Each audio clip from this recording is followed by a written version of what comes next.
प्यारे दोस्तों, ये है अनार का पौधा और इस वक्त इस पौधे के ऊपर सैकड़ों अनार लगे हुए हैं। और यहाँ पे आप इस वीडियो में देख सकते हैं कि अनार जो है पौधे के ऊपर काफ़ी तादाद में लगे हुए हैं और ये अनार इस वक्त बिल्कुल कच्चे हैं और इनका जो पकने का टाइम है अगर उसकी बात करें तो ये जुलाई अगस्त में बिल्कुल पक कर तैयार हो जाएंगे।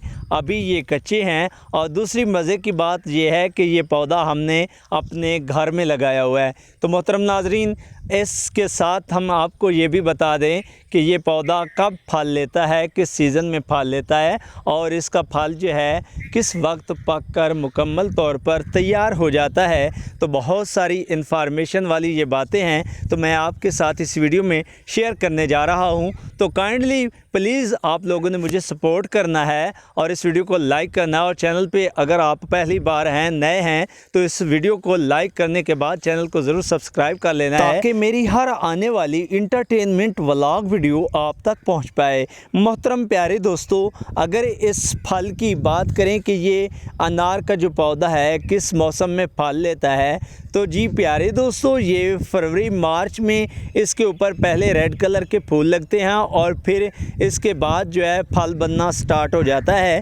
अतः कि ये जून, जुलाई और अगस्त के महीनों में, ये तीनों महीनों में पक कर बिल्कुल तैयार हो जाता है। प्यारे दोस्तों, बहुत मीठे होते हैं, बहुत मज़ेदार होते हैं। अगर इनकी वैराइटीज़ के बारे में बात करें तो इनमें मुख्तलिफ़ वैराइटीज़ पाई जाती हैं जिनमें देसी अनार और कंधारी अनार शामिल हैं। मोहतरम नाजरीन, कंधारी अनार जो होता है इससे साइज़ में बड़ा होता है और वो जब उसको तोड़ा जाता है तो उसके जो दाने होते हैं वो रेड कलर के होते हैं, ठीक है। जबकि दूसरा देसी अनार जो होता है वो वाइट कलर के उसके दाने होते हैं और माशाल्लाह मीठा भी बहुत ज़्यादा होता है। कंधारी अनार थोड़ा सा तुर्श होता है और जो देसी अनार होता है वो ज़्यादा मीठा होता है। प्यारे दोस्तों, इसी के साथ अल्लाह हाफिज़, मिलेंगे नेक्स्ट वीडियो में।